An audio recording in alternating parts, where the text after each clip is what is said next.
नमस्कार दोस्तों, आप देख रहे हैं एक भारत डेली और आपके साथ मैं हूं रामबाबू गौतम। उत्तर प्रदेश में 2027 के जो विधानसभा चुनाव होने वाले हैं उसको देख करके ऐसा लगता है कि शायद सारी पार्टियों ने तैयारियां अभी से शुरू कर दी हैं, जिसमें सपा, बसपा और भारतीय जनता पार्टी तीनों शामिल हैं। समाजवादी पार्टी में अखिलेश यादव खुद फैसले ले रहे हैं। बहुजन समाज पार्टी में बसपा सुप्रीमो बहन जी खुद फैसले ले रही हैं। लेकिन भारतीय जनता पार्टी में ऐसा लग रहा है कि ये फैसले दिल्ली से लिए जा रहे हैं और उत्तर प्रदेश में बीजेपी के अंदर कहीं ना कहीं कुछ बगावती सुर भी देखने को मिल रहे हैं। और अब ऐसे में जो उत्तर प्रदेश में सवर्ण वोटर है उसको ऐसा लग रहा है कि अगर उत्तर प्रदेश में भारतीय जनता पार्टी किसी स्थिति में कमजोर होती है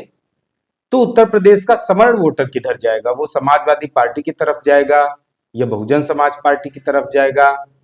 कुछ उसमें से जो वोटर हैं, ठाकुर बिरादरी के वोटर जो हैं, योगी आदित्यनाथ को पसंद करते हैं, योगी जी की वजह से बीजेपी को वोट देते हैं। लेकिन अगर बीजेपी में ही योगी आदित्यनाथ जी के खिलाफ कोई साजिश षड्यंत्र चल रहा है तो फिर वो ठाकुर वोटर कहाँ जाएंगे? और बीते कुछ दिनों से जिस तरीके से बहुजन समाज पार्टी के समर्थन में सोशल मीडिया पर, ट्विटर पर एक बहन जी के समर्थन में चीजें लिखी जा रही हैं, खासकर ठाकुर समाज के लोगों के द्वारा,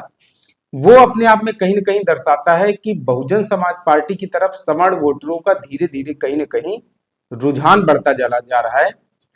और इन सब चीजों का एक चीज से और अंदाजा लगाया जाता है कि जब सवर्ण वोटर, अगर उसको इस बात का एहसास हो जाएगा कि उत्तर प्रदेश में भारतीय जनता पार्टी अब जो है चुनाव जीतने की स्थिति में नहीं है और चुनाव जो है भारतीय जनता पार्टी के हाथ से निकल चुका है, तो हो सकता है कि सवर्ण वोटर जो है वो बहुत बड़ी संख्या में बहुजन समाज पार्टी की तरफ स्विच करेगा। जिस तरीके से सोशल मीडिया पर बहन जी के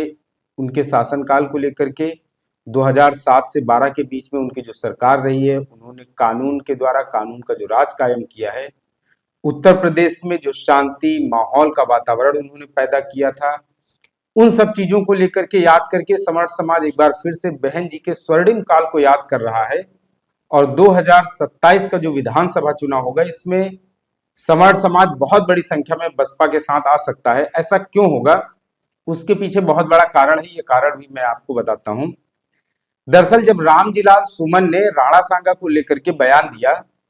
तो लोगों को ये लग रहा था कि भाई महापुरुषों के अपमान को लेकर के अगर कोई बयान दिया जाता है, किसी भी समाज के महापुरुषों, और महापुरुष जो होते हैं वो किसी एक समाज के नहीं होते हैं, वो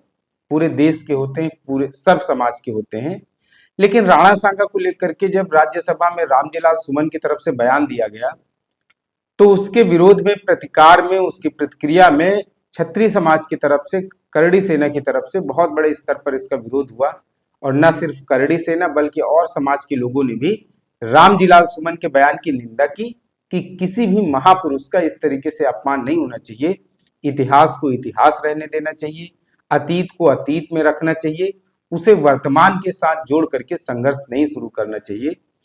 रामजीलाल सुमन को बयान को ऐसा लग रहा था देख करके, हो सकता है वो माफी मांग ले या पार्टी की तरफ से कोई हिदायत, गाइडलाइन जारी हो कि वो अपने बैक पैर पीछे खींचेंगे, बैकफुट पर आएंगे रामजीलाल सुमन। लेकिन रामजीलाल सुमन ने ना तो माफी मांगी और उसके अलावा उन्होंने 2-3 और विवादित बयान दिए सवर्ण समाज को लेकर के, ठाकुर समाज को लेकर के। समाजवादी पार्टी की तरफ से ऐसा लग रहा था कि शुरुआत में तो लगा कि शायद समाजवादी पार्टी उनसे किनारा करेगी क्योंकि उनके बयान नफरत फैलाने वाले थे। लेकिन जब रामजीलाल सुमन से मिलने शिवपाल यादव, राम गोपाल यादव दोनों लोग गए आगरा और उसके कुछ दिनों बाद अखिलेश यादव भी आगरा पहुंच गए, तब लोगों को अब ये लग रहा है कि ये सिर्फ रामजीलाल सुमन का एक बयान नहीं था बल्कि एक सोची समझी साजिश के तहत, सोची समझी रणनीति के तहत जो है रामजीलाल सुमन से ये बयान दिलवाया गया ताकि उत्तर प्रदेश की राजनीति में दलित वर्सेस ठाकुर और दलित वर्सेस सवर्ण एक जो है बैकग्राउंड तैयार किया जाए और उस बैकग्राउंड में दलित समाज के अंदर जो है ये भावना भरी जाए, दलित समाज को ये एहसास दिलाया जाए कि देखो भारतीय जनता पार्टी जो है वो दलितों का उत्पीड़न कर रही है, दलित समाज के साथ अन्याय कर रही है। और इस मुश्किल घड़ी में जो है समाजवादी पार्टी भारतीय जनता पार्टी से लोहा ले रही है और इस संघर्ष के समय में समाजवादी पार्टी अपने दलित सांसद के साथ खड़ी है। ये सब चीजें हो गई, लेकिन इसी बीच में बहन जी के एक ट्वीट ने सारी हवाओं पर जो सब कुछ चल रहा था उस पर मिट्टी डाल दी, पर्दा डाल दिया।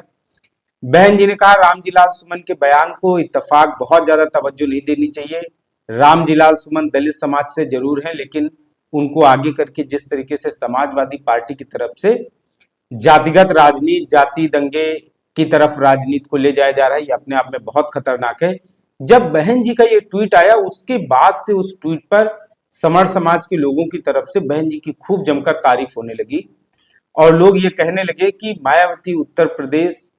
को जो है संभाल सकती हैं। उत्तर प्रदेश में जिस तरीके से अपराध, अन्याय, अत्याचार, दंगा फसाद ये सब बढ़े हैं, ऐसे में उत्तर प्रदेश को अगर कोई खुशहाली के रास्ते पर, अगर कोई अमन, चैन, भाईचारा, शांति के रास्ते पर ले जा सकता है तो इस समय बहन जी हैं। लेकिन समर समाज बसपा को ऐसे वोट नहीं करेगा। जब समर समाज को पूरा इस बात का एहसास हो जाएगा, उन्हें पूरा इस बात का पक्का पता चल जाएगा कि अब भारतीय जनता पार्टी कमजोर हो रही है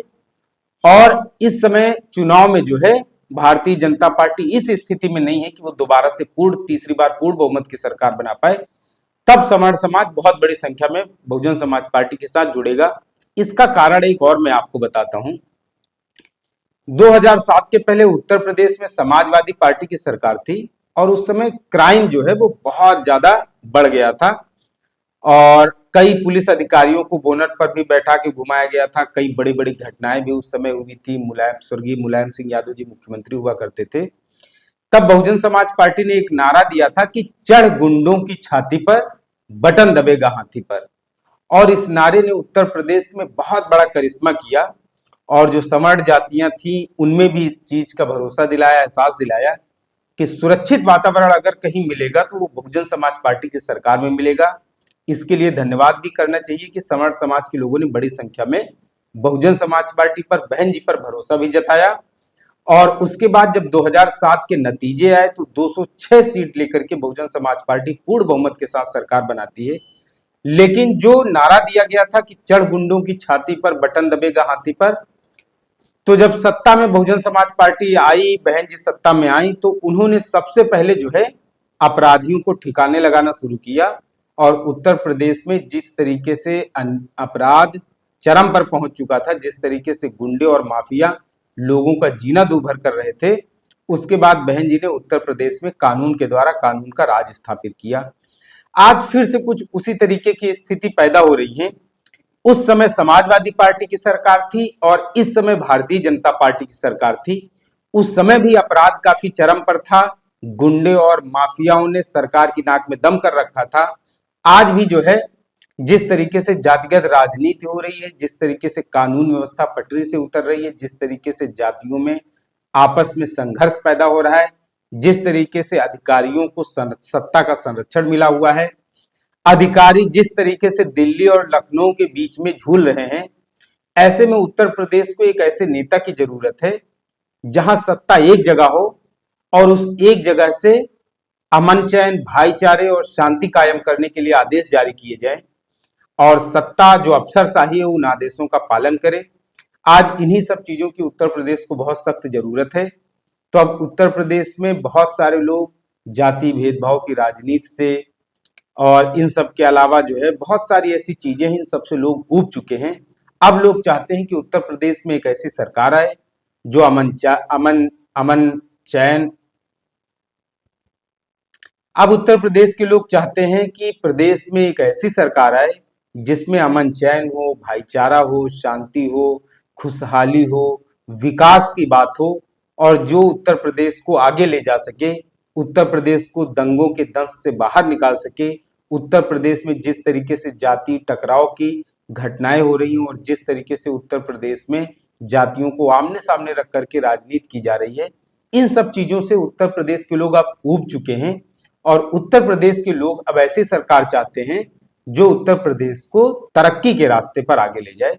तो बहुत सारी ऐसी चीजें हैं, बसपा को लेकर के समर समाज की तरफ से खुलकर तारीफ की जा रही है। अब देखना है कि ये तारीफ बहन जी के 2007 से 12 के बीच में जो शासन व्यवस्था थी सिर्फ उसको लेकर के है या फिर ये वोटों में भी तब्दील होती है, ये बहुजन समाज पार्टी को राजनीतिक शक्ति भी दिलाती है। बहुत सारी चीजें हैं जो आने वाले समय में साफ होंगी।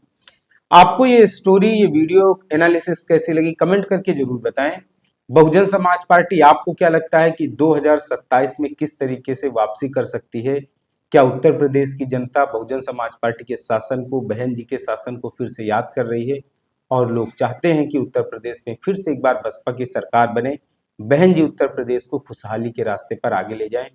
अगर आप एक भारत डेली को पहली बार देख रहे हैं तो आपसे अपील है, गुजारिश है, निवेदन है कि आप एक भारत डेली चैनल को शेयर और सब्सक्राइब जरूर करें। धन्यवाद।